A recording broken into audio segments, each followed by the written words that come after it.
অন্তর্বর্তী সরকারের প্রধান উপদেষ্টা ডক্টর মোহাম্মদ ইউনূসের সঙ্গে আজ বৈঠক করবেন ইউরোপীয় ইউনিয়নের ২৭টি দেশের রাষ্ট্রদূত। বৃহস্পতিবার ৫ ডিসেম্বর দুপুরে পররাষ্ট্র মন্ত্রণালয় থেকে এই তথ্য জানানো হয়। সোমবার ৯ ডিসেম্বর জনকূটনীতি বিভাগের মহাপরিচালক রফিকুল আলম এই বৈঠক হবে বলে জানান।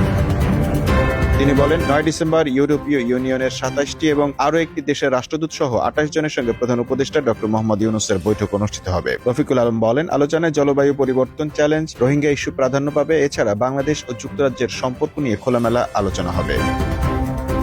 জনকূটনীতি বিভাগের মহাপরিচালক বলেন, ভারতের ভিসা না পাওয়ায় ইউরোপের কয়েকটি দেশ ফিনল্যান্ড, রোমানিয়ার মতো দেশে সশরীরে উপস্থিত না হয়ে বিকল্প পথে ভিসা দেওয়া যায় কিনা সে বিষয়ে অনুরোধ জানানো হয়েছিল। কিন্তু নিজস্ব নীতির কারণে ইউরোপের বিভিন্ন দেশ ভিসা পাওয়ার জন্য সশরীরে নয়াদিল্লি যাওয়ার বিকল্পে রাজি হয়নি।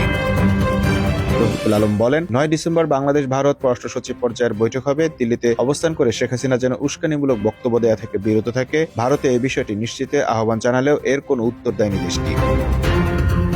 অন্তর্বর্তী সরকারের প্রধান উপদেষ্টা ডক্টর মোহাম্মদ ইউনূসের সঙ্গে আজ বৈঠক করবেন ইউরোপীয় ইউনিয়নের ২৭টি দেশের রাষ্ট্রদূত। বৃহস্পতিবার ৫ ডিসেম্বর দুপুরে পররাষ্ট্র মন্ত্রণালয় থেকে এই তথ্য জানানো হয়। সোমবার ৯ ডিসেম্বর জনকূটনীতি বিভাগের মহাপরিচালক রফিকুল আলম এই বৈঠক হবে বলে জানান।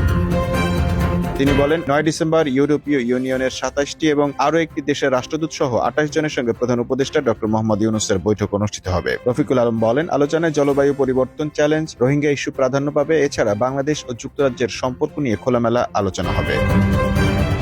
জনকূটনীতি বিভাগের মহাপরিচালক বলেন, ভারতের ভিসা না পাওয়ায় ইউরোপের কয়েকটি দেশ ফিনল্যান্ড, রোমানিয়ার মতো দেশে সশরীরে উপস্থিত না হয়ে বিকল্প পথে ভিসা দেওয়া যায় কিনা সে বিষয়ে অনুরোধ জানানো হয়েছিল। কিন্তু নিজস্ব নীতির কারণে ইউরোপের বিভিন্ন দেশ ভিসা পাওয়ার জন্য সশরীরে নয়াদিল্লি যাওয়ার বিকল্পে রাজি হয়নি। রফিকুল আলম বলেন, ৯ ডিসেম্বর বাংলাদেশ ভারত পররাষ্ট্র সচিব পর্যায়ের বৈঠক হবে। দিল্লিতে অবস্থান করে শেখ হাসিনা যেন উস্কানিমূলক বক্তব্য দেয়া থেকে বিরত থাকে। ভারতে এই বিষয়টি নিশ্চিতে আহ্বান জানালেও এর কোনো উত্তর দেয়নি দেশটি। আমন মাহফুজ, টাইম নিউজ ডেস্ক।